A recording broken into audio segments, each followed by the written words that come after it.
खाटू श्याम जी का असली नाम बर्बरीक है। महाभारत की एक कहानी के अनुसार बर्बरीक का सिर राजस्थान प्रदेश के खाटू नगर में दफना दिया था। इसीलिए बर्बरीक जी का नाम खाटू श्याम बाबा के नाम से प्रसिद्ध हुआ। वर्तमान में खाटू नगर सीकर जिले के नाम से जाना जाता है। खाटू श्याम बाबा जी कलयुग में श्री कृष्ण भगवान के अवतार के रूप में माने जाते हैं।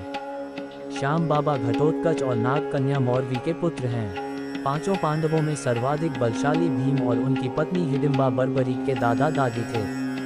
कहा जाता है कि जन्म के समय बर्बरीक के बाल बब्बर शेर के समान थे, अतः उनका नाम बर्बरीक रखा गया। बर्बरीक का नाम श्याम बाबा कैसे पड़ा, आइए इसकी कहानी जानते हैं। बर्बरीक बचपन में एक वीर और तेजस्वी बालक थे। बर्बरीक ने भगवान श्री कृष्ण और अपनी मां मौरवी से युद्धकला का कौशल सीखकर निपुणता प्राप्त कर ली थी। बर्बरीक ने भगवान शिव की घोर तपस्या की थी, जिसके आशीर्वाद स्वरूप भगवान शिव ने बर्बरीक को 3 चमत्कारी बाण प्रदान किए। इसी कारणवश बर्बरीक का नाम 3 बाणधारी के रूप में भी प्रसिद्ध है। भगवान अग्निदेव ने बर्बरीक को एक दिव्य धनुष दिया था, जिससे वो तीनों लोकों पर विजय प्राप्त करने में समर्थ थे। जब कौरवों पांडवों का युद्ध होने की सूचना बर्बरीक को मिली तो उन्होंने भी युद्ध में भाग लेने का निर्णय लिया। बर्बरीक ने अपनी मां का आशीर्वाद लिया और उन्हें हारे हुए पक्ष का साथ देने का वचन देकर निकल पड़े। इसी वचन के कारण हारे का सहारा बाबा श्याम हमारा यह बात प्रसिद्ध हुई। जब बर्बरीक जा रहे थे तो उन्हें मार्ग में एक ब्राह्मण मिला। यह ब्राह्मण कोई और नहीं, भगवान श्री कृष्ण थे, जो कि बर्बरीक की परीक्षा लेना चाहते थे। ब्राह्मण बने श्री कृष्ण ने बर्बरीक से प्रश्न किया कि वो मात्र 3 बाण लेकर लड़ने को जा रहा है। मात्र 3 बाण से कोई युद्ध कैसे लड़ सकता है? बर्बरीक ने कहा कि उनका एक ही बाण शत्रु सेना को समाप्त करने में सक्षम है और इसके बाद भी वह तीर नष्ट न होकर वापस उनके तरकश में आ जाएगा। अतः अगर तीनों तीर के उपयोग से तो संपूर्ण जगत का विनाश किया जा सकता है। ब्राह्मण ने बर्बरीक से एक पीपल के वृक्ष की ओर इशारा करके कहा कि वो एक बाण से पेड़ के सारे पत्तों को भेद कर दिखाए। बर्बरीक ने भगवान का ध्यान कर एक बाण छोड़ दिया।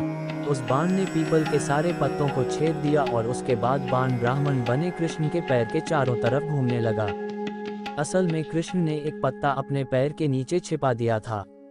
बर्बरीक समझ गए कि तीर उसी पत्ते को भेदने के लिए ब्राह्मण के पैर के चक्कर लगा रहा है। बर्बरीक बोले, हे ब्राह्मण, अपना पैर हटा लो, नहीं तो ये आपके पैर को वेद देगा। श्री कृष्ण बर्बरीक के पराक्रम से प्रसन्न हुए। उन्होंने पूछा कि बर्बरीक किस पक्ष की तरफ से युद्ध करेंगे। बर्बरीक बोले कि उन्होंने लड़ने के लिए कोई पक्ष निर्धारित नहीं किया है, वो तो बस अपने वचन अनुसार हारे हुए पक्ष की ओर से लड़ेंगे। श्री कृष्ण ये सुनकर विचारमग्न हो गए, क्योंकि बर्बरीक के इस वचन के बारे में कौरव जानते थे। कौरवों ने योजना बनाई थी कि युद्ध के पहले दिन वो कम सेना के साथ युद्ध करेंगे।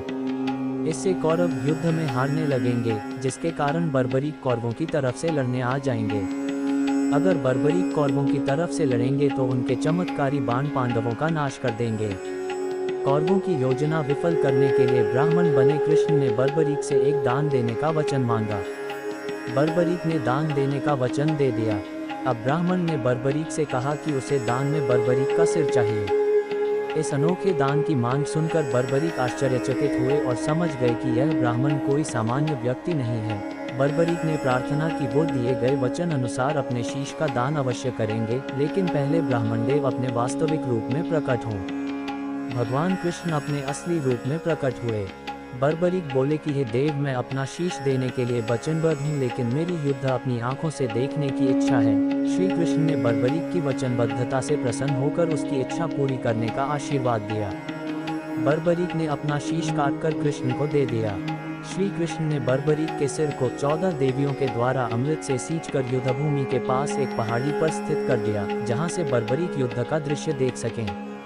इसके पश्चात कृष्ण ने बर्बरीक के धड़ का शास्त्रोक्त विधि से अंतिम संस्कार कर दिया। महाभारत का महान युद्ध समाप्त हुआ और पांडव विजयी हुए। विजय के बाद पांडवों में यह बहस होने लगी कि इस विजय का श्रेय किस योद्धा को जाता है। श्री कृष्ण ने कहा, चूंकि बर्बरीक इस युद्ध के साक्षी रहे हैं, अतः इस प्रश्न का उत्तर उन्हीं से जानना चाहिए। तब परमवीर बर्बरीक ने कहा कि इस युद्ध की विजय का श्रेय एकमात्र श्री कृष्ण को जाता है, क्योंकि यह सब कुछ श्री कृष्ण की उत्कृष्ट युद्ध नीति के कारण ही संभव हुआ। विजय के पीछे सब कुछ श्री कृष्ण की ही माया थी। बर्बरीक के इस सत्य वचन से देवताओं ने बर्बरीक पर पुष्पों की वर्षा की और उनके गुणगान गाने लगे। श्री कृष्ण वीर बर्बरीक की महानता से अति प्रसन्न हुए और उन्होंने कहा, हे वीर बर्बरीक, आप महान हैं, मेरे आशीर्वाद स्वरूप आज से आप मेरे नाम श्याम से प्रसिद्ध होंगे। कलियुग में आप कृष्ण अवतार रूप में पूजे जाएंगे और अपने भक्तों के मनोरथ पूर्ण करेंगे। भगवान श्री कृष्ण का वचन सिद्ध हुआ और आज हम देखते भी हैं कि भगवान श्री खाटू श्याम बाबा जी अपने भक्तों पर निरंतर अपनी कृपा बनाए रखते हैं। बाबा श्याम अपने वचन अनुसार हारे का सहारा बनते हैं। इसीलिए जो सारी दुनिया से हारा सताया गया होता है वो भी अगर सच्चे मन से बाबा श्याम के नामों का सच्चे मन से नाम ले और स्मरण करे तो उसका कल्याण अवश्य ही होता है। श्री खाटू श्याम बाबा जी की महिमा अपरंपार है। सश्रद्धा विनती है कि बाबा श्याम इसी प्रकार अपने भक्तों पर अपनी कृपा बनाए रखें।